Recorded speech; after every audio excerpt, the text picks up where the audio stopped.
Hello बच्चों, तो आज जो टॉपिक है क्या है, मॉडल पेपर है, सैंपल मॉडल पेपर जूरिस्प्रूडेंस का। कितना पढ़े हो जूरिस्प्रूडेंस देखना है ना। कैसे देखोगे, कैसे आइडेंटिफाई करोगे? जब कोई क्वेश्चन पेपर, तो क्वेश्चन पेपर मैं लेके आया हूँ, फिर इसमें भी बोलता हूँ वही सेम चीज़ जो मैं पहले बता चुका हूँ आपको। 3 पार्ट दूंगा मैं, जिसको आप इसको जो है पार्ट 1 का नाम दे सकते हो जूरिस्प्रूडेंस का। 3 पार्ट दूंगा, 3 पार्ट में पास होने भर की, इवन फर्स्ट डिवीज़न आने भर की आपकी स्थिति आ जाएगी।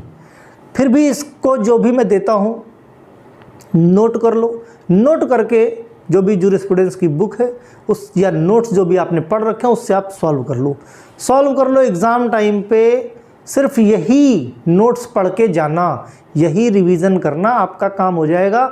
अभी लगता है मैं ये भी पढ़ लूँ, मैं वो भी पढ़ लूँ, अब तो टाइम आ गया एग्ज़ाम का। शुरुआत में पूरे साल एक चीज़ लगती है कि बहुत अच्छा नोट्स बनाऊँ, बहुत अच्छे राइटर की बुक से पढ़ूँ और बहुत बड़ा नोट्स बनाऊँ। एग्ज़ाम आते आते हमारी स्ट्रेटजी क्या हो जाती है, कहीं से छोटा सी शॉर्ट में मिल जाए, बिल्कुल प्रिसाइज वे में कि मैं पढ़ूँ और समझ में आ जाए, राइट। तो उसके लिए एग्ज़ाम टाइम पे और बहुत शॉर्ट में चाहिए होगा। उसके लिए क्या करना है, इन्हीं नोट्स को अच्छे से देख लो, है ना। जो मैं क्वेश्चन दे रहा हूँ इन क्वेश्चंस को सॉल्व कर लेना। मैंने बताया ना, एग्ज़ाम के पहले इवन अप्रैल लास्ट तक 3 मॉडल पेपर सभी सब्जेक्ट के आप लोगों को मिल जाएंगे, ठीक। तो फिलहाल पढ़ते रहो।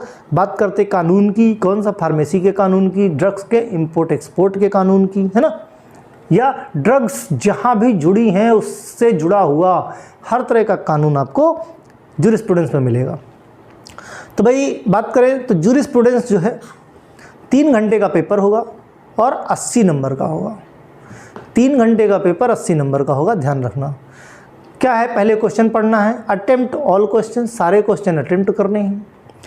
स्टूडेंट को एडवाइस किया जाता है कि हिंदी और इंग्लिश का डेटा अच्छे से चेक कर लो। अगर किसी तरह का कोई मिसकॉन्सेप्शन हो या कन्फ्यूज़न हो तो आपको क्या, किसको मानना है बेटर या किसको प्रियोरिटी देनी, इंग्लिश वाले डेटा को ही मान्य माना जाएगा।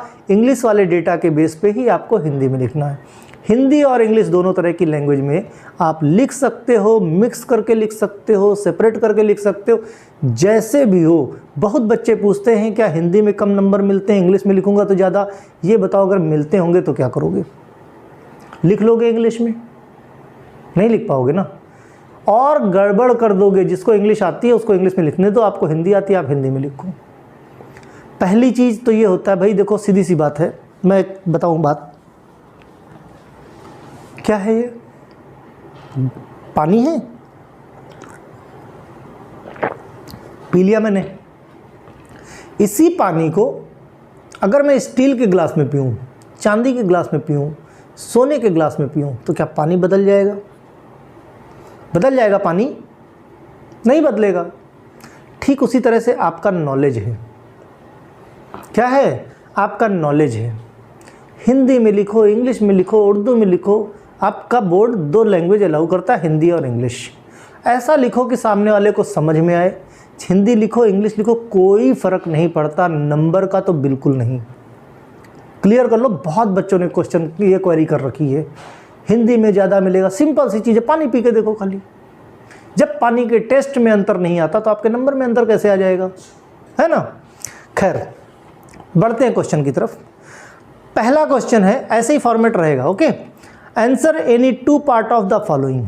2 पार्ट इसमें भी ऑप्शन है ना। 3 दिए, 2 करने। Scope of pharmaceutical legislation in India, पहला चैप्टर। बहुत अच्छे से शुरुआत हम बहुत अच्छे से करते हैं वैसे भी। दूसरा, significance of pharmaceutical ethics as a pharmacist. आपको फार्मासिस्ट इथिक्स जरूर आनी चाहिए, उसके पॉइंट वाइज में रट डालो। उसके बाद उसका क्या सिग्निफिकेंस है। ऑब्वियसली घर घर जाओ, जागरूकता फैलाओ, है ना। अपने सामने गलत होते हुए ना देखो। याद रहे, दवा का नॉलेज डॉक्टर के पास नहीं आपके पास होता है। डॉक्टर के पास उतना ही नॉलेज है जितना आपने डॉक्टर को पढ़ाया है। अब वो आप नहीं, आपका भाई, आपका दोस्त जो एज ए मार्केट रैप होते हैं, मार्केटिंग रिप्रेजेंटेटिव होते हो, क्या करते हैं, डॉक्टर को जाके बताते रहते हैं कि ऐसे ऐसे, और भाई डॉक्टर स्टाइल मारता है, उसी की बात की फीस ले लेता है। हम अपना टैलेंट दूसरे को दे देते हैं और मुंह देखते रह जाते हैं। आज हमारे ही टैलेंट पे दूसरा फीस ले रहा है और हमारी ही वैल्यू नहीं है। क्यों? क्योंकि हमने अपनी वैल्यू बेच दी।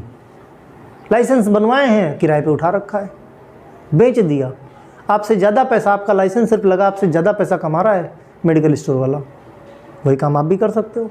खैर, नेक्स्ट क्वेश्चन है constitution of state pharmacy council. Pharmacy council state के क्या कौन कौन से मेंबर्स हैं, कब इस्टेब्लिश हुआ था, क्या क्या उसके फीचर्स होते हैं, उसके बारे में सारी जानकारी लिखनी है। एक चीज़ ध्यान रखना, बहुत डिटेल में लिखना। क्यों? क्योंकि क्वेश्चन 8 नंबर का है, क्वेश्चन 8 नंबर का है, इसलिए ध्यान देना। Okay, answer any 2।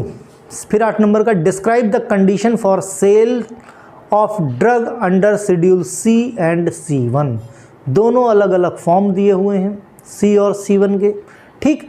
और उन कंडीशंस को एक्सप्लेन करना है जिस कंडीशन में वो सेल की जा सके, under schedule C and C1, ठीक। तो नेक्स्ट क्वेश्चन बोलता है क्या, right note on registration of pharmacist. Pharmacist का जो रजिस्ट्रेशन हो रहा है उसके ऊपर नोट्स लिखना है। What are the magic remedies, तो मैजिक रेमेडी एक्ट के बारे में। Right about objectional advertisement under the act of 1954। 1954 में कौन से ऐसे एडवर्टीजमेंट थे जिन पे ऑब्जेक्शन किया गया था, जो ऑब्जेक्शनेबल थे, ठीक, उनके बारे में डिटेल में लिखना है। नेक्स्ट क्वेश्चन कहता है answer any 2 of the following. 8 number के यार है, ध्यान रखना, कंटेंट बहुत लिखना पड़ेगा। Right main provision of poison act in 1919। 3 video जो मैं दूंगा क्वेश्चन, 3 वीडियोस में, 3 पार्ट में, सिर्फ उतने पढ़ के चले जाना। जिसने अब तक कुछ नहीं पढ़ा, पास होने का सिंपल फार्मूला देता हूँ, इससे ज़्यादा शॉर्टेस्ट तरीका पास होने का नहीं हो सकता। अब इतना भी नहीं पढ़ सकते तो डिप्लोमा करने का क्या मतलब है? आप लोगों को तो वैसे भी बहुत पढ़ना है, exit exam. Discuss the condition under which pregnancy can terminated. Write about the experience और training required by RMP for the purpose. Registered medicinal practitioner को RMP जो आपका है, प्रेगनेंसी टर्मिनेट करने के लिए कौन सी ट्रेनिंग रिक्वायर्ड है, कितना एक्सपीरियंस होना चाहिए, वो कौन सी कंडीशन है जिसमें प्रेगनेंसी टर्मिनेट की जा सकती है। प्रेगनेंसी टर्मिनेशन एक्ट है ना, MTP सबने पढ़ रखा होगा। ओके, फिर नेक्स्ट क्वेश्चन कहता है discuss about the license provision for medical and toilet preparation. Medical and toilet preparation act पूरा है, अलॉन्ग विद देयर फीस के बारे में, प्लस पेनल्टीज वगैरह के बारे में, क्योंकि 8 नंबर में लिखना तो पूरा लिखना ही पड़ेगा आपको, है ना। शॉर्ट में नोट्स बना के पूरी डिटेल लिख डालो। नेक्स्ट क्वेश्चन कहता है right A short note of any 4। Schedule X and schedule C, toilet preparation act, spurious cosmetic, denatured spirit and drug के बारे में। इनके बारे में इनमें से कोई 4 आपको उठा लेने हैं और इतना लिखना है कि 4 नंबर का कंटेंट आपका हो जाए। फिर लास्ट क्वेश्चन की बात करें, answer any 2 of the following. फिर 8 नंबर में है discuss offence penalties under narcotic and psychotropic act. Narcotic and psychotropic act बहुत इंपॉर्टेंट है, इंडियन लेजिस्लेशन बहुत इंपॉर्टेंट है ना, MTP बहुत इंपॉर्टेंट है, तो DNC एक्ट बहुत इंपॉर्टेंट है। जब 3 ये जितने भी इंपॉर्टेंट है सब मिल जाएंगे, आप पेपर देखना, सब कुछ मिलेगा आपको। Okay, write about different schedule of drug and price control. Order how retail price of any drug formulation is calculated. ठीक, drug and price control order कैसे करना है, कैसे रिटेल प्राइस कैलकुलेट करनी है फॉर्मुलेशन ऑफ ड्रग के लिए, इसके बारे में पूरी detail. What is the role of drug inspection under the drug and cosmetic act 1940। भाई जो ड्रग इंस्पेक्टर्स वगैरह होते हैं, एज कौन सा एक्ट, DNC एक्ट है, ड्रग एंड कॉस्मेटिक एक्ट 1940 के हिसाब से क्या रोल होता है ड्रग इंस्पेक्टर का, किस तरह से, किस बेस पे इंस्पेक्ट करता है उन ड्रग्स को, कैसे जो है, what are the role of drug inspection, drug का इंस्पेक्शन कैसे होना है। ठीक, तो ये बात रही भाई का है कि model paper part 1। Second part बहुत जल्दी आपके सामने लेकर फिर से मिलेंगे, तब तक इतना पढ़ते रहो और किसी तरह का कोई कन्फ्यूज़न हो कमेंट सेक्शन में लिखो, जवाब तो ऑब्वियसली आपको पता होगा जवाब मिलता है। दूसरी चीज़, जितना हो सके शेयर करते रहो, ज़्यादा से ज़्यादा लोगों को फ़ायदा हो। Okay, bye.